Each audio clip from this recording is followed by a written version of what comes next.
We're going outside today. We're gonna go meet new artsy friends. I really wanted to step up the artsy baddie for myself. This kind of was inspired by the fact that testing these ultra wool earrings. Well, actually, I was just testing the ultra wool by Barrico for all of y'all that I would love to teach how to crochet, and I would love to take you shopping. Then you will get this yarn. And so when I swatched it for the very first time, I put them on. I was like, you know what?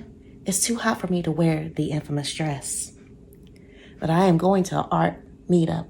I am meeting new art friends. We're going to we're going to make these. We're going to put them on. We did. And of course, this is time to shout out my friends over at Tulip. So Tulip, Barocco, come on and sponsor somebody. You want to get in business with an art baddie, sponsor somebody. Anyway, let me go start walking. So yeah, missed the bus. So we're walking to Metro.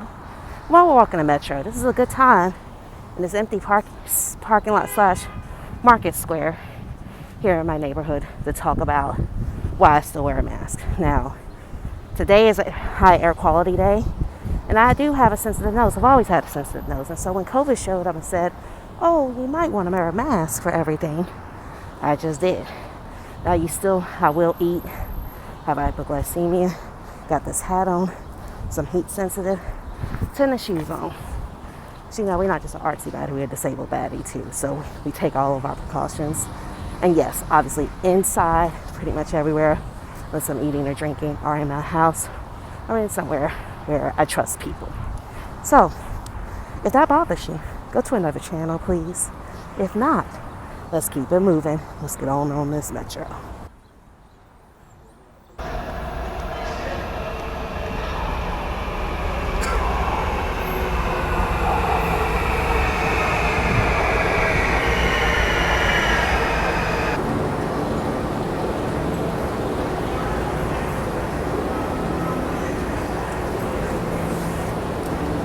Least favorite day, walking up both sides. Yikes. Can't see the frown under here, but I'm frowning.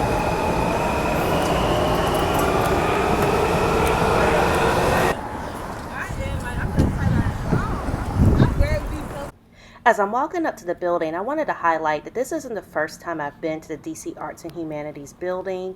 I had been there before. In fact, I had to put this up here. I wore my dress, I came with less, and I really am hoping that I too can be supported by this organization. In fact, I've already put in my DC Arts and Humanities Fellowship application. Depending on when you're watching this, I could be an awardee. But in the meantime, this lovely Queer Art Salon and this knitted tapestry are encouraging me. Plus these ceramic plates. Of course, another craft we do in North Carolina where I'm from is pottery. So just seeing this set of queer plates highlighting various bad, terrible moments during both of the Trump administrations, and just all of these and then of course Fannie Lou Hamer, just that representation. Of course, let me shout out Dwayne Lawson Brown, who is known for many things, but one of their things is that their day job is at DC Arts and Humanities, and they coordinated this particular event, these arts and business things.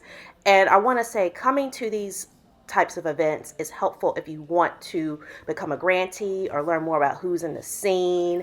Shout out there to Sonara, who we're going to hear from on the panel later. And then, of course, let Ashley speak for themselves as they talk about not just their curation of this wonderful art, but that they have some lovely art in this program for themselves. Here, I'm so caught up in the chaos of logistics with Abby of planning everything. And I usually just grab something to put in the show like last minute, In my curator hat, I'm also primarily though a visual artist. I do murals, I do sculpture, I do performance, I do video art, sound art, installation, sculpture. I do clothing stuff, everything.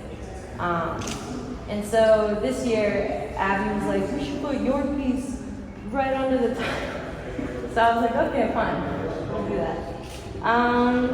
Yeah, I also have like a video piece right over there. Please watch at your leisure. It's also on YouTube.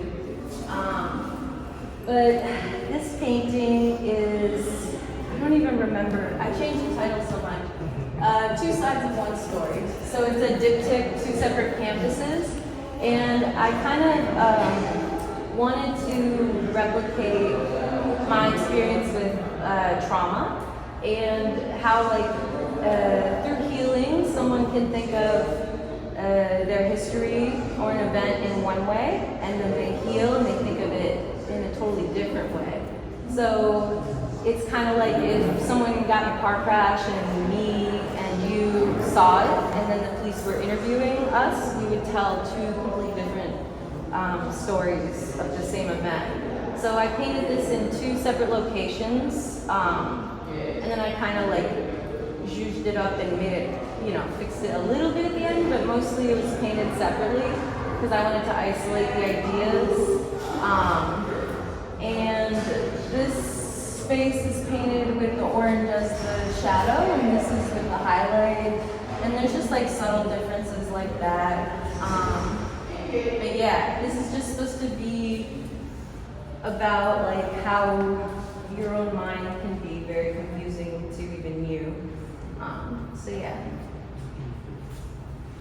And then I think we go. And after we heard from Ashley, like we walked around, we took in some more of this wonderful art.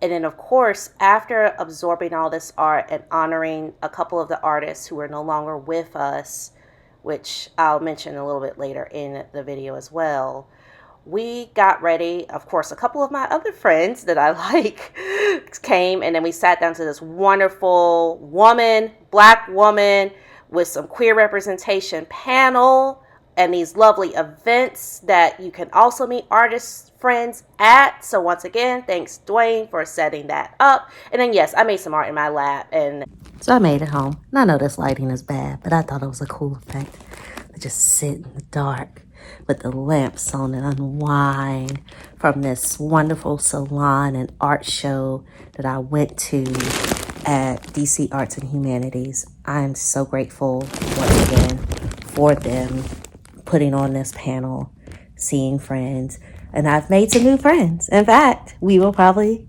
get coffee with some of those friends. So I think I'll end this little vlog here and just let everybody know and kind of drop some gems from some of the panelists.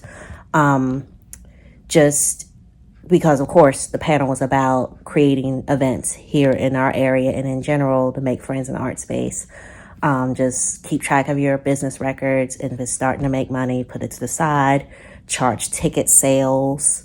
And honestly, you know, that's what we do here, and events are coming for me here at Chris Pattern. Me and the Bae will show up, and we will hang out with you, and we will do fiber arts. And we will, you know, of course, I will shop for you. Just supplies cost money, and I need to eat and, you know, keep these eyes working. Another thing was just another phrase I wanted to highlight that every panelist said and affirmed was that, you know, you have to feed into, community starts with you, and that means like feeding into yourself, taking time to do art for yourself, all those things. And yeah, it was so great to meet three of the panelists. And like usually people come up to me after an event in my old life or my other life as an urban planner. I don't know, we're still in that transition phase of that a little bit. Just you know, sometimes they come up and they ask all kinds of questions, but mutual things. So thanks to everybody, DC Arts and Humanities, the whole panel. So great to see friends, all that wonderful art. And of course, I want to honor two of our artists that were featured this evening are no longer on this earthly plane. I'll make notes of that. You can go to DC to the link about the Queer Art Show. Bae and I are going to go to the Queer Art Show again for probably closing, as well as some other things. There's a lot of other cool things going on this week. And for now, I'm going to end tonight. That tonight was great.